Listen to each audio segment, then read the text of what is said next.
Este programa es presentado por Pacific Rubiales Energy, una empresa de petróleo y gas.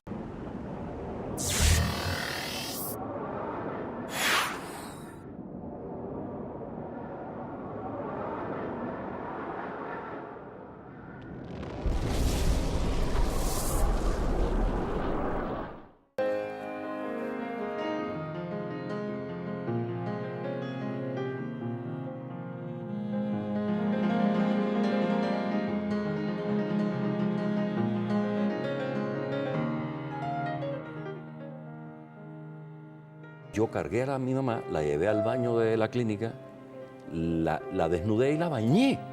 Y por primera vez vi el cuerpo desnudo de mi madre. Ya era una mujer de 80 años y el cuerpo era un cuerpo de una mujer de 35. Mi tercer espectáculo teatral fue un fracaso rotundo, la crítica acabó conmigo, me hicieron un talco.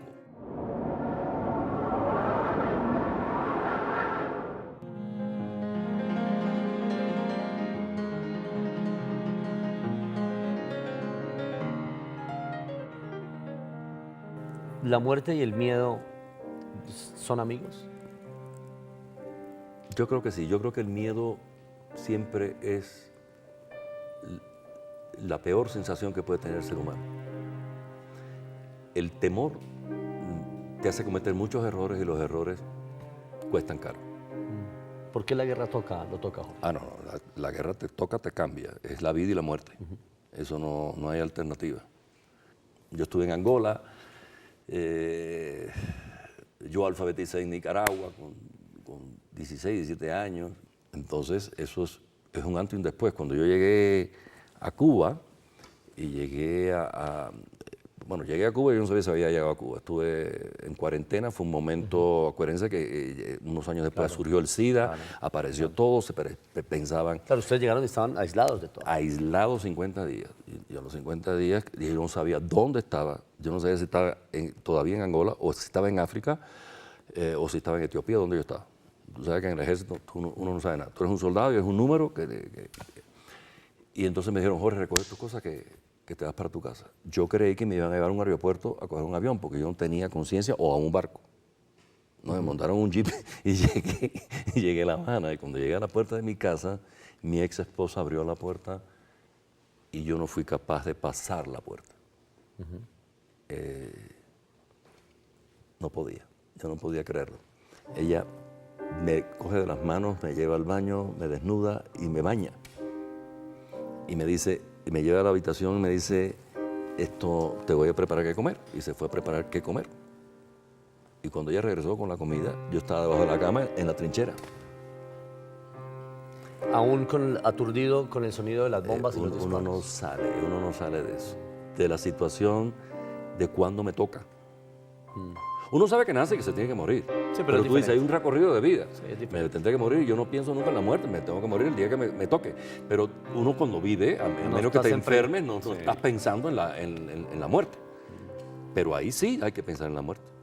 Y es una reflexión muy grande, porque entonces empiezas a decir, bueno, ¿qué he hecho? ¿Qué dejé? ¿Qué huella voy a dejar? ¿Qué hice con mi vida? Y te das cuenta que el tiempo es mucho menos que el tiempo de la vida, que ya es muy poco. Cuando uno tiene estos ingredientes de vida suyos, que parecen una gran obra o que parecen una gran película, Es verdad. por todo lo que hemos conversado, se va dando cuenta que su realidad es parte de qué, Jorge. Hoy, donde usted está, en el momento de la vida en el que está. Mi realidad actual, a veces miro todo ese pasado y paso revista. Eso me está pasando hace poco. Yo no tenía conciencia de eso. Yo no tenía conciencia ni de los años.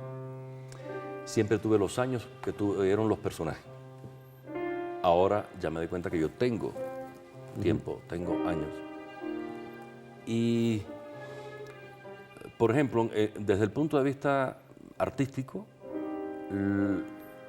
una de las cosas que más me nutren en este momento de mi vida es impartir clases, estar con un grupo de jóvenes que quieran ser actores, que quieran estudiar, que quieran aprender y que quieran intercambiar conocimiento.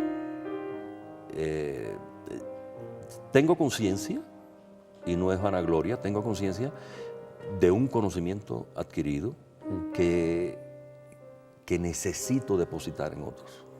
O sea, no puedo quedarme yo en el pedazo de vida que me quede con ese conocimiento. Yo tengo que trasladarle eso a otra gente. Y he batallado en Colombia, que tú no te puedes imaginar, desde que llegué, con eso. Porque en los últimos años los medios masivos de comunicación han hecho perder la profesión. Y hay que aclarar que esto es una profesión, no es una carambola. Nadie entra a un salón de cirugía a hacer una operación de apendicitis sin estudiar medicina, sin ser cirujano. Entonces no hay derecho que nadie se suba a un escenario a decir que soy actor sin ser actor. Es una profesión y eso hay que reivindicarlo definitivamente, porque de lo contrario nos quedamos sin futuro y nos quedamos sin historia. Entonces es una batalla tremenda y yo me siento como responsable De reivindicarla. por lo menos de decir, miren, esto es lo que yo logré. Si yo le regalo a usted esto, ¿qué podría lograr usted? Sí, y lo digo y hago el planteamiento porque tal vez tengo una inquietud. Y es, la academia es una, y la academia de la vida, la que a uno le ha tocado recorrer interiormente, es otra. Suele pasar en este oficio que muchos desean y muchos anhelan, que hay poco de las dos cosas, y cuando hay poco de las dos es imposible ser un gran actor. No te quepa la menor duda. No solo actor, un artista en general, un comunicador. Tiene que ser una gente que viva, que tenga las herramientas para saber que cómo esas vivencias, esas percepciones de la vivencia, lo pasas a tu obra artística. Sin eso no hay nada. O sea, un artista sin vida, sin experiencia, su obra es hueca, es vacía. Y eso es lo que estamos viendo. Digo, porque quizá las obras que usted ha dirigido, las que ha interpretado, los personajes que ha interpretado, tienen un nacimiento en el chico que jugaba a policías y ladrones, tiene también un nacimiento en el padre médico, en la mujer que vio nacer su hija pronto, en la Cuba de los 50, en el amigo músico. De ahí se construyen también los personajes, ¿verdad? Eso es mi integridad, eso soy yo, y de ahí salen los personajes. No tengo otro, soy yo. Yo soy un instrumento. Entonces, ese instrumento lo que tiene que estar es preparado psicofísicamente para poder trasladar esas percepciones a los personajes, a los que vengan. Lo interesante de un actor, además, es que mientras uno esté vivo y que el cerebro te aguante, uno puede interpretar muchos personajes. Muchos, muchísimos. Y es una posibilidad de comunicación con el ser humano extraordinaria. Cuando levanté la vista estaba todo el teatro llorando. Yo dije, ¿y ahora qué carajo hago? Porque ¿cómo levanto este show y lo cierro?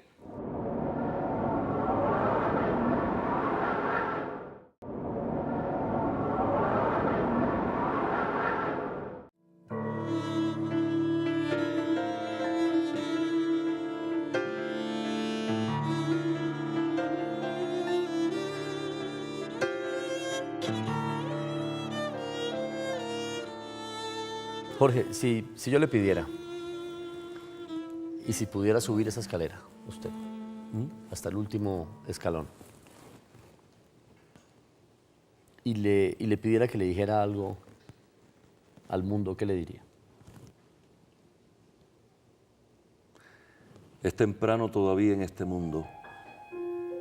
Los monstruos no están vencidos. Mi sangre perdida y el cuchillo afilado, corriendo como carnero por los cielos, cortando las ramas de las estrellas. Soy yo, ¿me oyes? Te quiero, te quiero, te quiero. ¿Me oyes? Odisías Elitis, Premio Nobel de la Paz, griego, gran poeta.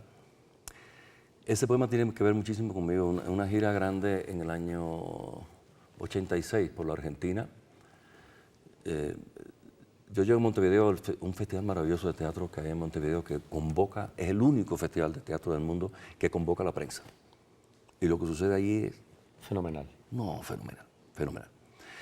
Vieron las obras que llevábamos y nos contrata un empresario para hacer una gira por toda la Argentina y el tipo se quedó sin plata a la mitad del camino y yo estaba escribiendo un guión unipersonal para estrenar en La Habana como 6 meses después, pero la directora de la obra sabía que yo estaba haciendo eso y el tipo dijo, mira, es que si alguien de ustedes pudiera hacer Café Concert, sería ideal. En ese momento estaban todas las grandes estrellas argentinas en el Café Concert. Y yo dije, yo lo hago. Un día dije, el que traiga al espectáculo un texto, pero que sea del alma, que sea una cosa así, sea una carta, sea un poema, sea algo que escribió, lo que ustedes quieran, o de un, yo lo voy a usar en el espectáculo. Y una señora me da un papel. Yo lo puse arriba del piano y arrancó el espectáculo y cuando llegó el momento abrí el papel y empecé a leer sentado así en el borde del escenario, me oyes, que yo dije nada más que un microfragmento, y yo empecé a llorar, pero a llorar. Era la primera vez que lo... La primera vez, a primera vista, yo no sabía ni lo que estaba leyendo, ni quién era, ni de quién era, no sabía nada. Y cuando levanté la vista estaba todo el teatro llorando. Yo dije, ¿y ahora qué carajo hago? Porque ¿cómo levanto este show y lo cierro? Bueno, hice lo que pude y cerré esa, porque hacía 3 shows en una noche. Y salí a buscar a la mujer, le dije, ¿esto qué es? Entonces me dice, es un poema de Odisías Elitis, y me cuenta además que su hermana era una actriz, no, al revés, ella fue amante de Odisías Elitis, su hermana actriz, un tío de ellos era como un sindicalista, la actriz dijo algo en el sindicato de actores, no sé qué, y cogieron síndrome de misterio y desaparecieron de la casa y se metieron en un apartamento, en un barrio, y un día amanecen cercados. La policía los cerca, en medio de la dictadura, por supuesto, y entonces cuando se dan cuenta que los van a matar a todos, pidieron que la bebé la pudieran bajar en una cestica, ametrallaron la bebé, la hermana se tiró del balcón, a la otra, bueno, y Odisías escribe ese texto. Por supuesto, uno no sabía lo que era, pero eso es lo que te hablábamos del arte, es la percepción del poema. Yo no sabía esta historia, a partir de allí... Pero lo que iba sintiendo. Es que es desgarrador, es desgarrador. Él me oye, él le está hablando a las aguas, le está hablando todo, le está hablando a su mujer y a sus hijos, y a su hija. Entonces, pero lo está hablando un poeta, nunca está diciendo niña, ni no sé qué, ni que me cercaron, ese es el arte, esa es la percepción de la vida, cómo puede ser llevada. Y yo creo que es uno de los grandes poemas yo soy un adorador de la poesía, y es uno de los grandes poemas que he leído en mi vida. Y esa poesía que se instala en su vida y a partir de ese momento, y además, pues imagínese con lujo de detalles, ¿lo hace algún día también enfrentarse a un papel, un lápiz, una pluma y una ventana, quizá con lluvia o quizá con sol, a escribir algún poema? Sí, pero no se lo enseño a nadie ni muerto. Porque yo valoro mucho la poesía. Sí, sí. Yo creo que un actor es un poeta. Pero uno no domina la palabra lo dominan los poetas. Entonces uno se basa en los poetas para tener palabras. Y yo he escrito miles de cosas. ¿Y están ahí guardados? No, y eso se quemará. El día que antes de morir me ¿No digo los que conoce eso nadie? me lo queman o me lo meten en el ataúd, me lo queman, porque eso no lo puede leer nadie. Porque no, para mí son descargas, no es poesía. O sea, eso no está al nivel de lo que yo soy muy exigente conmigo y con los que yo creo que tienen talento. Y yo creo que esa es la única manera de desarrollarse. ¿Y cómo hacemos para saber si equivocadamente lo que usted dice plantea que ahí sí hay poesía y que no, que simplemente es una descarga? Mira, no lo vas a saber. No, pero ¿cómo hacemos para saber? La realidad es que mi ex esposa, que fue una actriz maravillosa, y una mujer amante de la poesía, leyó un día mi agenda, me dijo, Jorge, esto no es. Eso sí. Y me taró. Ah, bueno. Ahí quedó. O sea, tuve la secuela. primera crítica y mejor no. La secuela. Pero ¿cómo dice uno? No, yo no me acuerdo de nada de eso. A mí me puedes torturar ahora mismo, que yo no te puedo decir ni la mitad de un poema. Yo no sé nada de lo que yo escribo, eso está ahí, eso son descargas. Yo pienso que esas percepciones que yo he descargado sí las he llevado al teatro, a las puestas en escena. Toda esa cosa de la vida uno lo traduce en ese quehacer diario, definitivamente. Yo he sido un tipo que no me complazco con nada, yo no me quedo cómodo, soy así.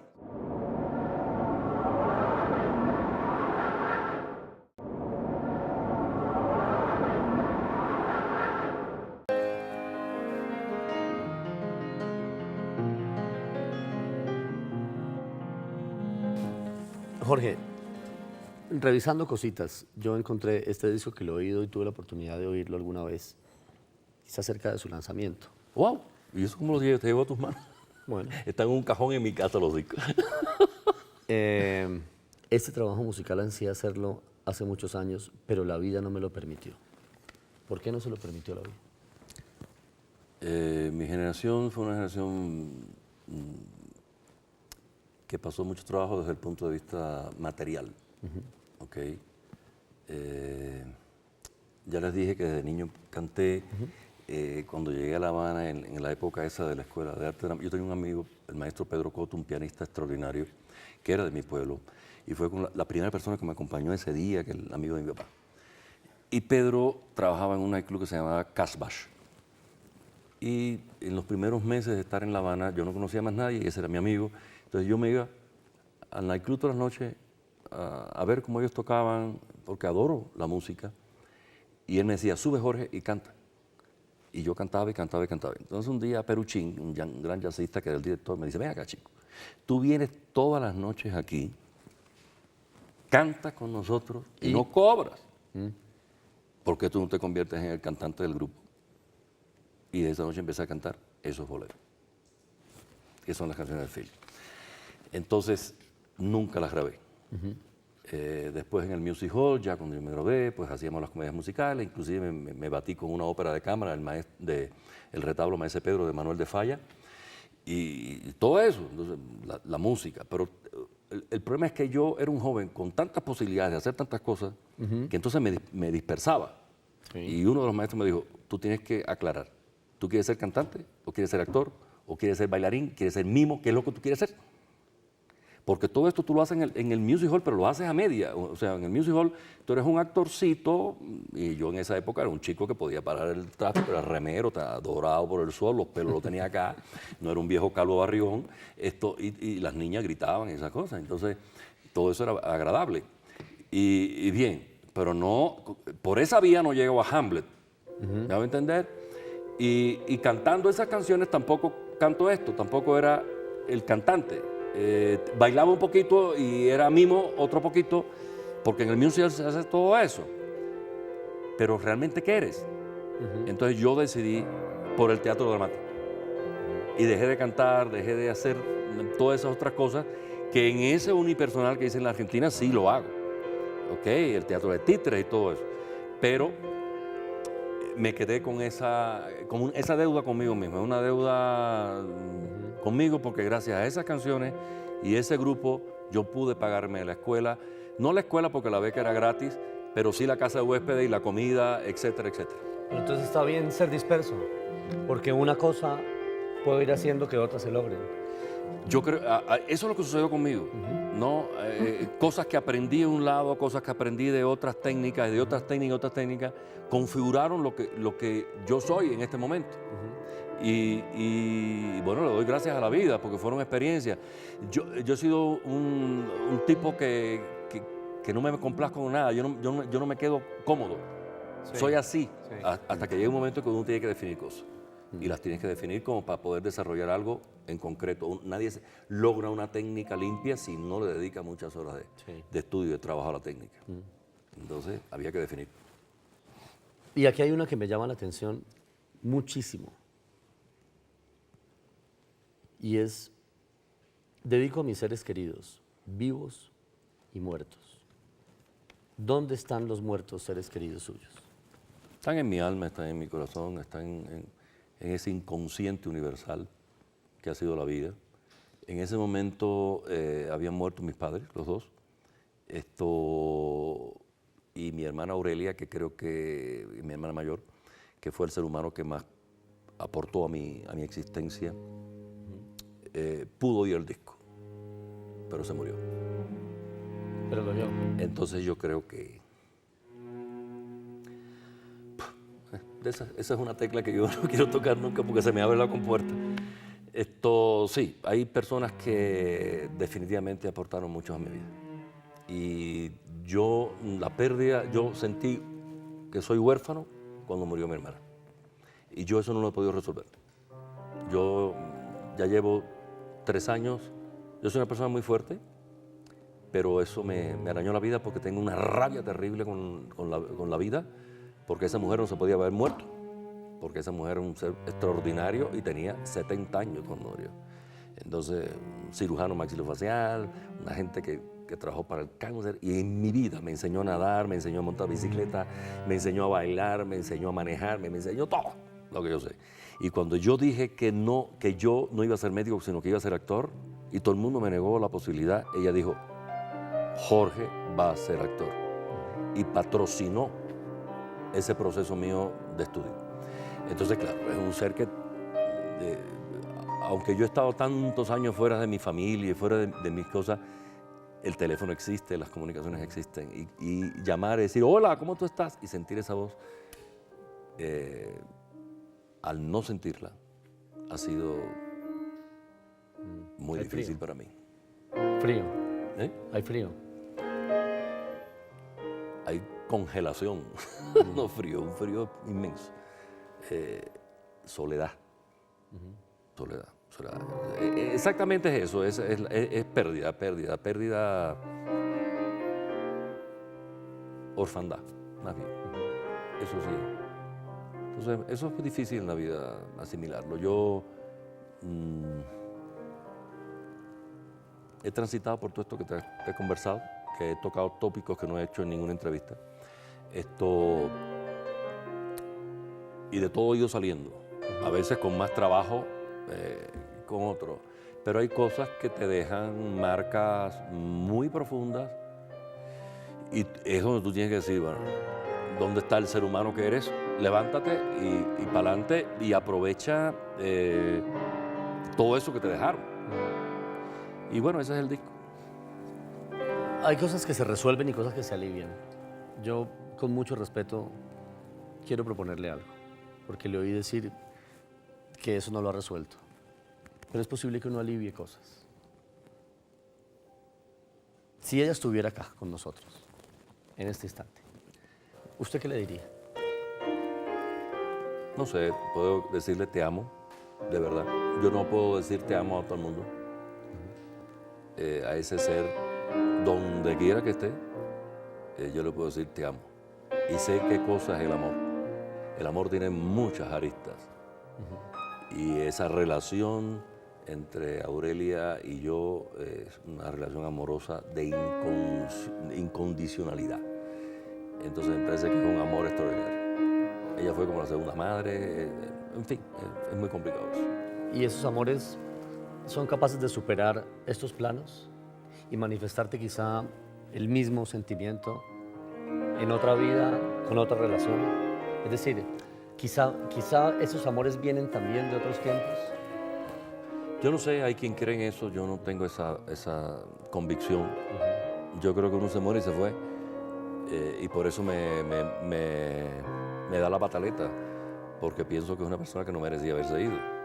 Porque es una persona que estaba dando demasiadas cosas, no solo a mí, sino a mucha gente. Entonces era un ser imprescindible como eje de familia, como todo. Entonces ese tipo, eso es egoísmo, ¿ok? A la larga, yo lo sé. Uno no quiere que ese tipo de gente... Yo preferiría haberme muerto yo antes y no haber pasado por eso. Uno quiere preservar eso, para la misma seguridad de uno, para el bien de tu alma, lo que sea. Hay cosas que no controlamos, que no determinamos. Y hay otras que uno más o menos después de que pasa una etapa de la vida, puede más o menos Sobrellevarla. ¿no? sobrellevarlas, Sí, sí, sí. administrarlas.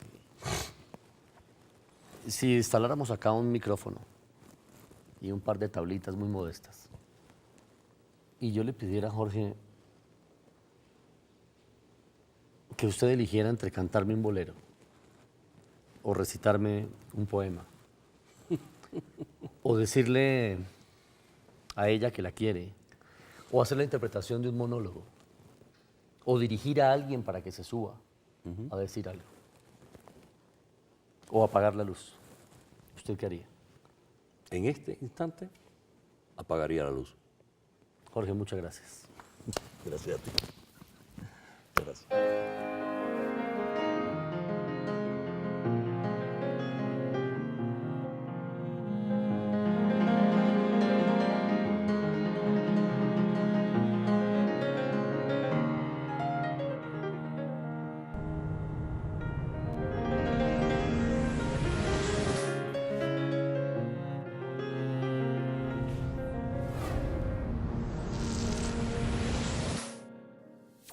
Este programa fue presentado por Pacific Rubiales Energy, una empresa de petróleo y gas.